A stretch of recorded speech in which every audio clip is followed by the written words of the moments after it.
Байтерек Алматыдан Астанаға көшіп келгенді білдіреді. Ол біздің Қазақстанның символы. Астананың символы.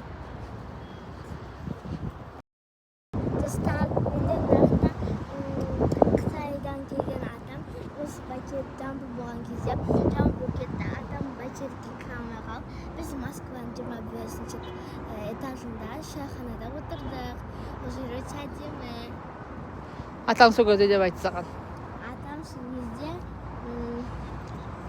мен қазір Байтеректен асып кеткем деп. Біз Ол Москва қай жерде тұр? Москва қай жерде Москва өзі? Қай жерде?